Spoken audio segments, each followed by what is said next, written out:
तो फाइनली बच्चों, congrats to all of you कि तुम लोग क्लास 10 से 11 में आ चुके हो। लेकिन क्लास 11 यानी कि एक नई जिम्मेदारी, एक नया सेशन, एक नए क्लास, और इस नए क्लास के साथ में बहुत सारे बड़ी जिम्मेदारियां भी। देखो भाई, सीधा सपाट सा बात मैं आज करूंगा इस पर्टिकुलर वीडियो के अंदर में। कोई घुमा फिरा के बातें करूंगा। जो बातें बोलूंगा शायद कुछ बातें तुम्हारे दिल में भी लग सकती है, लेकिन तुम्हारे वेल विशर होने के नाते, तुम्हारे टीचर मेंटोर होने के नाते, तुम्हारे हर चीज में तुम्हारे साथ में खड़े होने के नाते मेरा ये हक बनता है, मेरी जिम्मेदारी बनती है कि मैं तुम्हें हर चीज के लिए गाइड करूं। देखो यार, एक सबसे पहले एक बहुत कड़वी बात मैं वहां से शुरू करता हूं कि अगर तुम सोचते हो, if you think that by scoring 98%, 99% in class 10 that is equals to class 11, तो एक सबसे बड़ी गलती कर रहे हो। क्योंकि चाहे सिलेबस की बात कर लो, चाहे वास्टनेस की बात कर लो, चाहे डिफिकल्टी लेवल की बात कर लो, किसी भी एंगल से class 10 is not equals to class 11। दोनों में कोई समानता नहीं है मेरा बच्चा पार्टी, दोनों में बहुत अंतर है। तो तुम्हें शुरू से ही सावधानी रखनी पड़ती है। देखो भैया, क्लास 10 का पैटर्न पूरा अलग था और क्लास 11 का पैटर्न बिल्कुल अलग है। मैं तुमको सीधा सपाट बता दूं, जहां तुम्हें क्लास 10 में सारे सब्जेक्ट्स को पढ़ना पड़ता था, वहीं क्लास 11 में तुम एक स्ट्रीम सेलेक्ट करते हो। चाहे तुम साइंस चुनते हो, कॉमर्स चुनते हो, आर्ट्स चुनते हो, और उसके ऊपर में तुम फोकस्ड हो जाते हो। अब जब स्ट्रीम सिलेक्शन करते हो तो उसमें क्या होता है, तुम किसी पर्टिकुलर सब्जेक्ट्स को ले लेते हो। जैसे मान लो तुमने साइंस ले लिया। अब साइंस को तुमने क्यों लिया? क्योंकि उससे तुम्हारा गोल, एम, इंटरेस्ट जो है वो डिसाइड हो रहा था। तो नेचुरल है उसके डीप में जाकर के तुम्हें पढ़ना है। जहां कि 10th में तुम्हें क्या हुआ था कि 10th में तुम्हें सारी चीजें पढ़नी पड़ी थी, लेकिन 10th में सारी चीजें पढ़नी पड़ी, वहां पे सब चीज थोड़ा थोड़ा था। लेकिन 12th में क्या होगा? 12th में यह हो गया कि यहां पे तुम्हें स्पेसिफिकली तुमको कुछ चीजें पढ़नी है। और भाई तुम्हें भी पता है 10th और 12th के बीच का एक सीढ़ी है, एक स्टेप है क्लास 11। दैट मींस कि ये बहुत बहुत बहुत इंपॉर्टेंट क्लास है। और यही बच्चे गलती करते हैं, क्योंकि 10th से निकलते हैं तो उनको लगता है अभी तो उन्होंने बाजी मार दिया। और जैसे मैंने शुरू में ही कहा कि तुम क्लास 10 के टॉपर हो सकते हो, इवन यू कैन स्कोर 95, 98, 99%, लेकिन इट डजंट मीन कि तुम क्लास 11 के भी सेम टू सेम टॉपर हो गए, उसमें भी तुम 98, 99 उठा लोगे। ऐसी भूल के भी सोचने की गलती नहीं करना। देखो यार, मैंने शुरू में ही कहा, एक गलती और साल बर्बाद। जहां क्लास 10 इजी होता है, लास्ट मोमेंट में आखिरी 10 दिनों में भी पढ़ के तुमने लिखा है पेपर को और बहुत अच्छा लिखा होगा, लेकिन क्लास 11 में अगर तुम सोचते हो कि आखिरी लेवल में करके तुम पूरा जंग जीत लोगे, तो ये महा बेवकूफी है। मैं नहीं चाहता हूं कि तुम लोग किसी भी मतलब कंफ्यूजन में रहो, या उधेड़बुन में रहो, या गलतफहमी में रहो। ऐसा मैं बिल्कुल भी नहीं चाहता हूं। तो हमें करना क्या है, शुरू से हमें हर चीज को ध्यान देना है। देखो भैया, मैंने शुरू में ही कह दिया, क्लास 11 का सिलेबस बहुत वास्ट है एंड डिफरेंट है फ्रॉम क्लास 10। ठीक है, तुम्हें हर चीज पे यहां ध्यान देना पड़ता है। जैसा मैंने कहा कि अगर तुम स्टार्टिंग ही लेट से करते हो, मोस्ट ऑफ द स्टूडेंट्स देखो गलती क्या करते हैं, मैं तुमको बताता हूं। अभी तुम्हारे एग्जाम खत्म हुए, अभी तुम रिलैक्स मोड में होगे, आराम से होगे, ठीक है, सोच रहे होगे कि यार पहले रिजल्ट निकल जाए, रिजल्ट आएगा उसके बाद में मैं कुछ सोचूंगा। और तुम ये सोच नहीं रहे हो कि रिजल्ट आते आते मई 3rd वीक, 2nd वीक, या मई का एंड वीक भी हो सकता है। दैट मींस कि तुम्हारा जो न्यू सेशन है वो स्टार्ट होते होते तुम्हारा जून जुलाई जा सकता है। यानी कि तुमने 2-3 महीना यहां वेस्ट कर दिया। और वेस्ट करने की जरूरत क्या थी? वेस्ट करने की जरूरत इसलिए भी नहीं थी क्योंकि अगर तुम IIT, JEE, नीट या अदर कॉम्पिटिटिव एग्जाम्स की तैयारी करना चाहते हो तो तुम्हें हर चैप्टर पे शुरू से लगना चाहिए। देखो यार, तुम्हें तो मालूम है कि तुम पास कर रहे हो, राइट? क्लास 10 को तुम पास करके क्लास 11 में जा रहे हो, तो तुम्हें करना क्या चाहिए?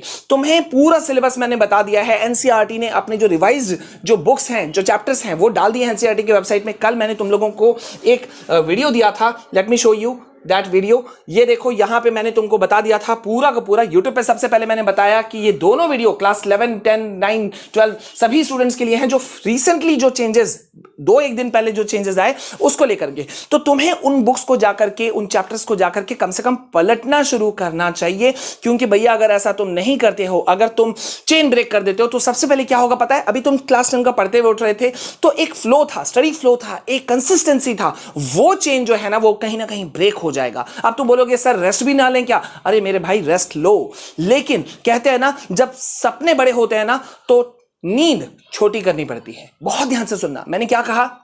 जब सपने बड़े हों तो नींद को छोटी करनी पड़ती है, नींद को उड़ाना पड़ता है, तब जाकर के कहीं सपने हासिल होते हैं। अगर मेरे बात से एग्री करते हो तो यहीं पर ही दबा के लाइक करो और लिखो सर सपने बड़े हैं। छोटे नहीं है मेरे सपने, बड़े सपने हैं और आराम से हम उसे पूरा करेंगे। ठीक है, ओके। अब यहां पे एक और कड़वी बात पे मैं आना चाहता हूं कि जैसे ही क्लास 10 से हम 11 में जाते हैं, ठीक है, कहीं ना कहीं पंख निकल जाते हैं, हमारे पंख निकल जाते हैं, मतलब थोड़ी अलग दुनिया में आ जाते हैं। 10 तक हमें स्कूल टाइप का फील आता है, लेकिन जैसे ही हम क्लास 11 में आते हैं कॉलेज टाइप का फील हो जाता है, ग्रुप्स बन जाते हैं, दोस्त बन जाते हैं, और कहीं ना कहीं हमारा जो फोकस है ना वो कहीं ना कहीं बट जाता है। और इसी वजह से मैंने अभी शुरू में क्या कहा, क्लास 10 का स्कोर 95-98% हो सकता है, लेकिन उसी पर्टिकुलर स्टूडेंट का क्लास 11 का स्कोर उठा के देख लेना, परसेंटेज में 20, 30, 35, 40% का फर्क हो सकता है अगर वो लड़का तेज तर्रार नहीं हुआ, अगर वो लड़का अपने ऊपर में शुरू से नहीं लगा। तो देखो इस वीडियो में मैंने एक सेकंड भी वेस्ट नहीं किया है, जो भी बात मैंने कहा वो प्योर टू द पॉइंट बात मैंने कहा। ठीक है, तो इसी वजह से full year study is required. देखो जहां तक मैंने जो जो बातें लिखी हैं वो एकदम सपाट बात लिखी है।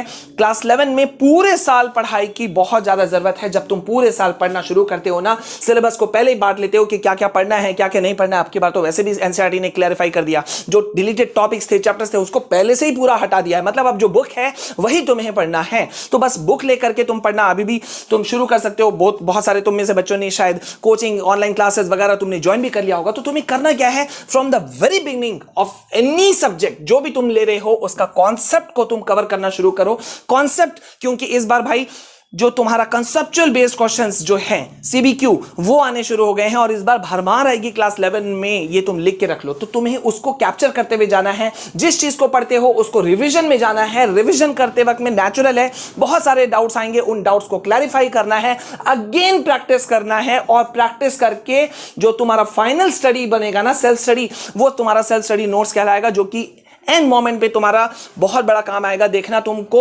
मतलब झंडे गाड़ करके तुम आओगे। And that's why I am saying कि यार स्ट्रीम सिलेक्शन बहुत सही से करना। स्ट्रीम सिलेक्शन तुम क्या करने वाले हो, किन चीज़ों को पढ़ने वाले हो, किन चीज़ों को नहीं पढ़ने वाले हो, ये तुम्हें बहुत ही सावधानी से, बहुत ही संभल करके करना पड़ेगा। टाइम है, रिलैक्स कर लेते हैं, थोड़ा सा रुक जाते हैं। ये वो बच्चे बोल सकते हैं जिन्होंने सिर्फ क्लास 11 को क्लास 11 के तौर पे ले रखा है। लेकिन मैंने क्या कहा कि अगर तुम सोच के बैठे हो कि तुम्हें IIT, JEE, नीट तुम्हें करना है, अदर कॉम्पिटिटिव एग्जाम्स पढ़ने हैं, तो उसका भी तो प्रेशर है, उसको भी तो तुम्हें फोकस करना है। तुम क्लास 11 में नॉर्मल वे में चल सकते थे अगर तुम्हें सिंपल चलना है तो, लेकिन अगर तुम्हारे सपने ऊंचे हैं तो तुम्हें सब कुछ पकड़ना पड़ेगा, सारा कुछ कैप्चर करना पड़ेगा। ठीक है, और देखो यार मैंने पहले ही कह दिया, क्लास 10 को क्लास 10 में छोड़ देना। जो मार्क्स आते हैं ना, वेल एंड गुड। जैसे तुम लोग एक पेपर लिख रहे थे, तुमने अभी बोर्ड का एग्जाम दिया 10 वाला, हाँ, उसमें तुमने कोई सब्जेक्ट लिखा, मैंने उस वक्त भी क्या कहा था, पेपर लिख लिया, अब उसे छोड़ दो। तुम्हारे क्लास 10 में मान लो सपोज 98-99% आ गया, छोड़ दो, क्योंकि उससे 11 का कोई कनेक्टिविटी नहीं है। अब तुम्हें यहां अलग से पिलर खड़ा करना है, नया स्ट्रक्चर खड़ा करना है, और उसके ऊपर अपने सपनों का घर खड़ा करना है। तो बस कुछ नहीं करना है, लग जाओ जल्दी से। तुम्हारे लिए specially dedicated channel for class 11 में बना रहा हूं, आर्ट्स साइंस वाले बच्चों के लिए, कॉमर्स वाले बच्चों के लिए, जिसमें मैं तुमको हर कंटेंट दूंगा ऐसा जो किसी ने ना सोचा होगा ना देखा होगा।